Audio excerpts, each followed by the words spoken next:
For 4,000 years, the galaxy had known only peace. Treaties older than empires, ancient accords written after the last Great War, and pacts signed in blood and memory kept every species in check. Even the most violent of civilizations had become tempered by the long quiet, as if the silence of the cosmos had lulled them all into a dreamless, gentle sleep.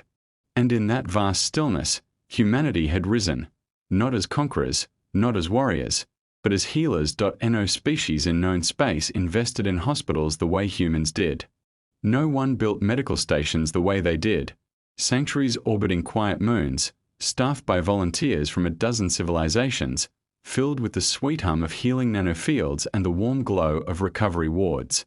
Humanity had once fought wars that rattled stars, their war fleets legendary in ancient times, but those days had been sealed away, locked behind protocols and promises few believed would ever be broken. Orion Children's Medical Station was the crown jewel of that peaceful era. It hung above the pale blue moon of Aurealis, a gleaming crescent of chrome and glass, its curved structure resembling a gentle arm cupping the void. The station carried no weapons. It required none. It was protected instead by the universal agreement, older than most species alive, that no hospital, no matter the origin, shall ever be targeted. Even pirates honored the rule. Even warlords who had once burned worlds would rather trade their ships than violate that sacred sanctuary. Inside, children of 28 species played together in the zero-gravity garden ring, laughing as bubbles of floating water drifted between them. Human nurses guided tiny hands adjusting physiopads. A trio of reptilian siblings from the Galactic Empire learned to walk again after a shuttle crash, supported by soft human-made exosuits. 2 Orion twins grew new lungs, their frail bodies improving day by day. Peace felt tangible there, warm, steady, alive. No one suspected that in mere hours, the silence would be broken by an act so violent that it would shake the galaxy awake. It began as a flicker on long-range scanners. An unexpected anomaly. A cluster of ships emerging from slipstream space, their transponders scrambled beyond recognition. The station's automated security system issued a polite query, expecting a response, a designation, a reason for approach. It received none. Inside the command bay, a human technician frowned at the display. "Strange," he murmured. "Unregistered. No flight path. Could be a malfunction." His colleague leaned in. "Space debris. A derelict fleet." A third voice chimed in, one of the Kaltari volunteers. "Or smugglers, perhaps. Happens sometimes." The technician nodded. "I'll ping Earth and send a recon drone." But before his finger reached the console, the anomaly on the screen blossomed into a swarm of ships. Dozens not drifting, not damaged. Moving with formation precision straight toward the hospital, metal scraped softly across the panels as the Kaltari volunteers' claws tensed. Why are they approaching so fast? The station issued a second message, more urgent. "Unidentified fleet approaching, please respond." Still nothing. Then, in an instant that stretched like a suspended heartbeat, every alarm in the bay flashed red. Their weapons were active. The technician's eyes went wide. "No, that's impossible. Nobody attacks a medical." His words were swallowed by the sudden howl of a shield impact. In the garden ring, children screamed as the lights flickered. Nurses grabbed floating bodies and pulled them towards safety pods. The gentle hum of healing machinery was replaced by the groan of metal under stress. The first volley hit the station's outer hull with such force that entire sections of plating collapsed inward. One of the pediatric surgery wings depressurized, sucking out equipment, beds, and anything not bolted down. Staff sealed emergency bulkheads, but whole corridors were already dying. Another blast. Then another. The station's shields, meant only to protect against cosmic dust and micrometeorites, shredded like paper. No warning. No demands. No communication. Just annihilation. In the chaos, one of the Orion twins was thrown from her bed, alarms blaring above her. A human doctor snatched her with practiced precision, clutching the tiny alien child against his chest as he sprinted through the crumbling passageways. Fire spewed from broken conduits. Gravity flickered. The station trembled as though being crushed by the hand of a vengeful god outside. The attackers revealed themselves at last when the camera feed stabilized on one of their hulls, a symbol burned into its plating, a jagged crimson crown. The mark of the Xiphorian Imperial remnant. A faction believed extinct for nearly a millennium. They unleashed a second barrage, this one aimed at the children's recovery wards inside the station. Staff threw themselves over patients as walls buckled. A human nurse shielded a small reptilian child with her own body just as the ceiling gave way. A Kaltari volunteer lifted an entire collapsed beam with his bare arms so the nurses beneath could escape. Sirens drowned out cries. Smoke swallowed the air. Finally, as the hospital began to tear apart, the attackers turned and vanished into slipstream space, gone as quickly as they had arrived. The assault lasted less than 3 minutes. 512 lives were lost. 140 of them were children. Across the galaxy, the footage spread like wildfire. Billions watched in horror. The burning station, the fleeing escape pods, the trembling survivors drenched in blood and ash. Humanity watched too. The united Terran Council, positioned in a glittering hall on Earth, fell into a silence so complete that even the rain outside the windows seemed afraid to fall. The representatives of dozens of allied species trembled as they observed the humans' expressions, or lack thereof. Humanity had faced tragedies before, yet this was different. The hospital was their pride, their offering to the galaxy's younger species, a symbol of their desire for peace, and now it was ASH.IN living rooms and orbital habitats and floating ecologies across every human world. Billions of humans stared at their screens with hollowed eyes. Some cried. Some screamed. Some fell into trembling silence. Everyone felt the same thing spiraling up from the depths of ancient memory, an emotion humanity had not felt collectively for thousands of years: rage. The kind that burned slow, cold, controlled, purposeful. The kind that made the galaxy tremble before the humans ever lifted a weapon. Earth's Chancellor stood at last, her voice quiet, almost gentle. Activate Protocol Lazarus. The chamber erupted in shock, the message transmitting instantly to secure channels across human space. Protocol Lazarus was not preparation for war. It was older than war. It was a resurrection of everything humanity had once locked away in shame and fear: ancient war fleets, dormant AI systems, entire shipyards hidden behind artificial nebulae. The galaxy rarely sees a human war fleet in motion. Even rarer is seeing all of them move at once. The stars bent around Terran vessels as they glided through slipstream corridors, formations so precise they resembled a single enormous organism rather than thousands of ships. Gone was any hesitation. Humanity, long docile and compassionate, moved with a cold, united purpose. They did not roar. They did not threaten. They advanced. Above Titan, the Janus Protocol fully awakened. The Ari's voice was never heard by civilians. Its communications existed only in encrypted thought streams shared by commanders and ship captains. A silent orchestra conductor guiding the deadliest ensemble in galactic history. One by one, forgotten armories lit up. Orbital rings around Mars resumed spinning at wartime velocity. Troop carriers rose from the oceans of Neptune's colonies. Sleeper battalions, the elite biomechanical infantry humanity had sworn to never deploy again, stepped out of cryo chambers. Their armor gleamed like obsidian, their movements silent, eyes burning with the icy blue glow of neural sync, and yet, through all this, humanity held back from plunging blindly into battle. Rage did not cloud their minds, grief forged them sharper. Before striking the remnants, they needed answers. Human cyber warfare specialists, once earthbound researchers who spent their days managing planetary databases, became instruments of precision. Their neural implants interfaced with Janus and dove through layers of galactic dark nets like sharks cutting through warm water. Encryption fell. Hidden channels were exposed. In minutes, the Terran intelligence network learned more than the Concord could have uncovered in years. The Xiphorian remnant had not reappeared spontaneously. Someone had funded their return, supplied them, rebuilt them, given them coordinates to targets that even human diplomats did not publicly disclose. The attack was not random. It was orchestrated, paid for, and the hospital was chosen deliberately. The realization was chilling. It was Janus who made the first precise identification. The AI traced a sequence of hidden financial conduits threaded through collapsing star markets and encrypted Vargathian exchanges. The transactions were old, decades old, yet unmistakably intentional. Someone had spent years crafting the perfect shadow trail. The name appeared in the data like a ghost emerging from smoke. The Vargath Council, once rivals of humanity. Jealous of humanity's influence. Afraid of humanity's rising diplomatic power.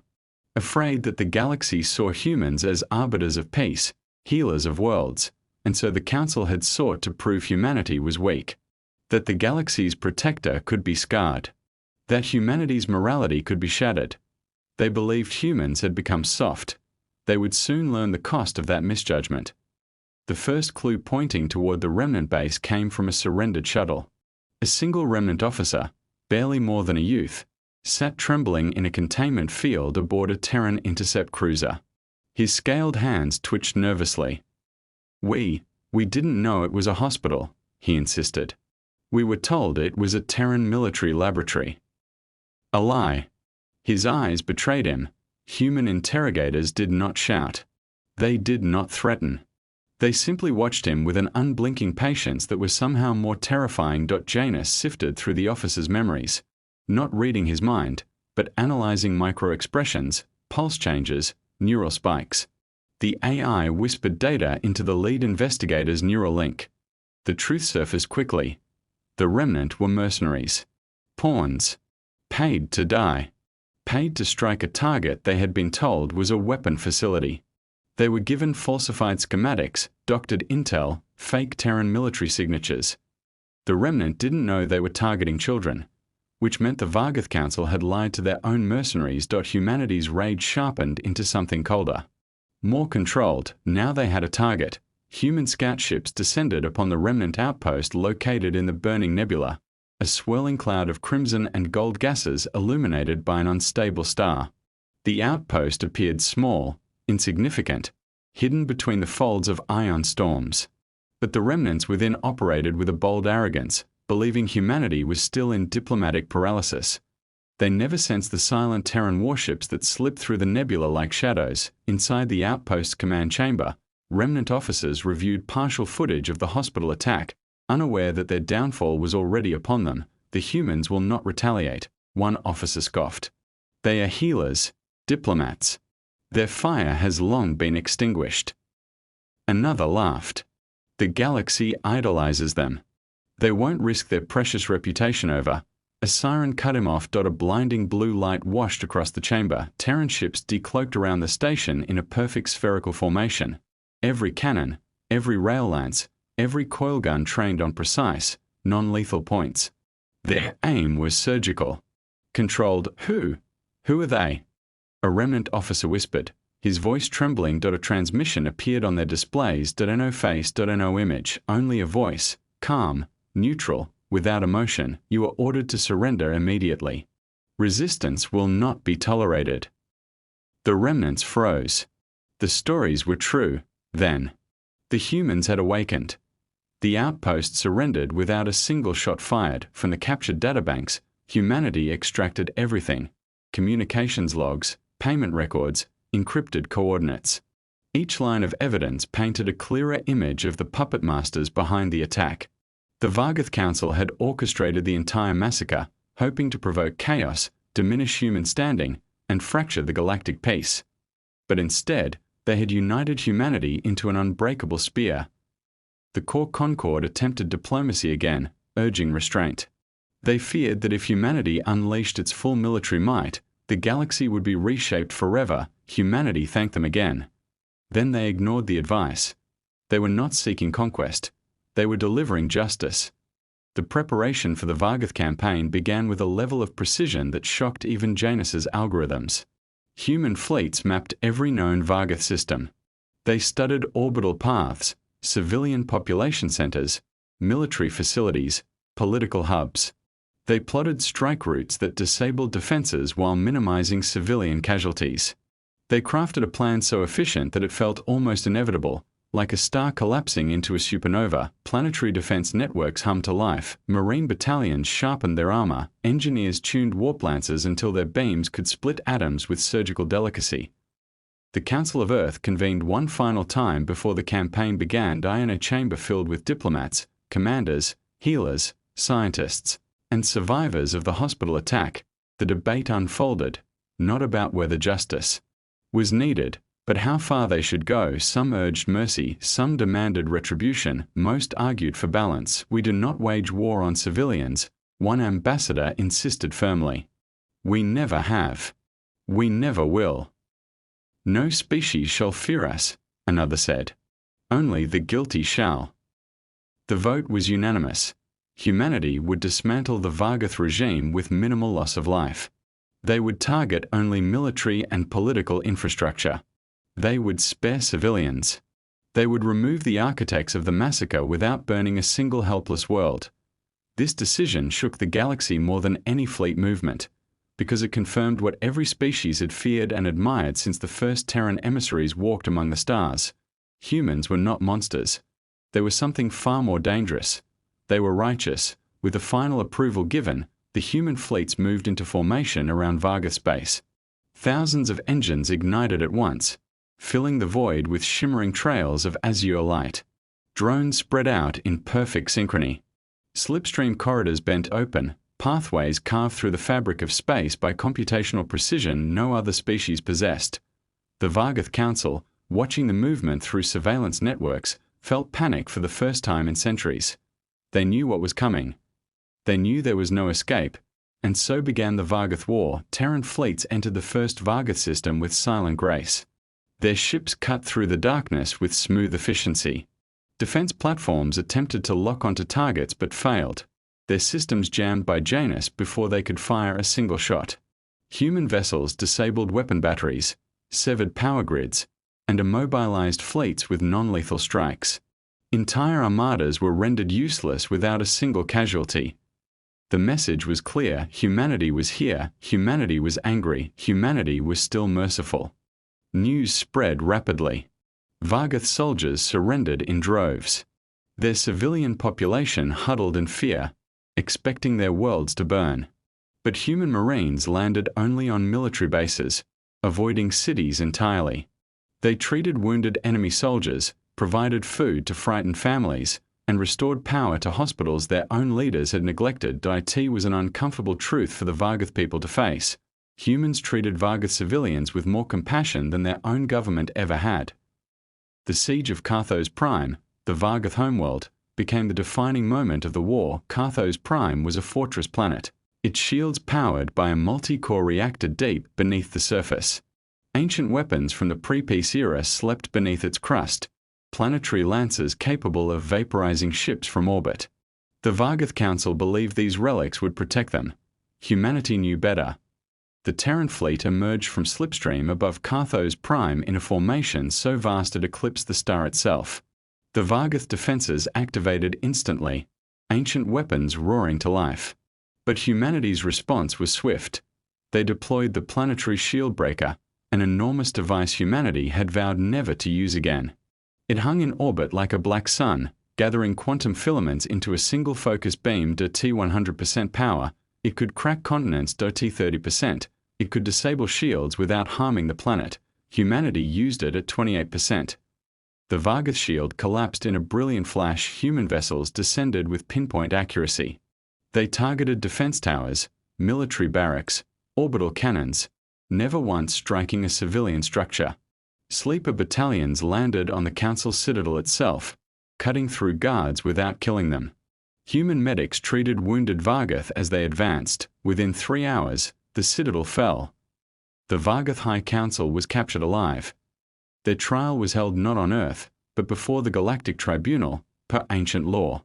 The galaxy watched as records of the financial transactions, the falsified intel, the deliberate targeting of the hospital were displayed for all to see. Vargath civilians screamed in disgust. Their leaders had sacrificed alien children to manipulate power. The tribunal sentenced them to life imprisonment on a neutral world. Humanity did not ask for executions. They did not demand territory. They did not claim spoils of war. They demanded only one thing: the rebuilding of the Orion Children's Medical Station. Every species donated. Every shipyard contributed. The new station was larger, stronger, and more beautiful than the original, a promise engraved into its foundation: never again. When the first new patients arrived, some survivors of the original attack, human nurses held them gently, tears in their eyes. A Kaltari volunteer placed a tiny engraved plate on the garden ring wall in honor of those lost.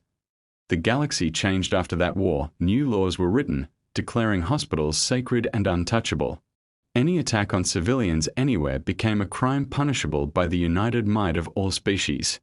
Humanity gained a permanent leadership seat in the Concord, not through domination, but through undeniable moral authority. As the years passed, children across dozens of planets grew up safe, knowing that humanity stood watch, not as conquerors, as guardians. And so the galaxy whispered a truth that would endure through millennia: the humans did not break the peace.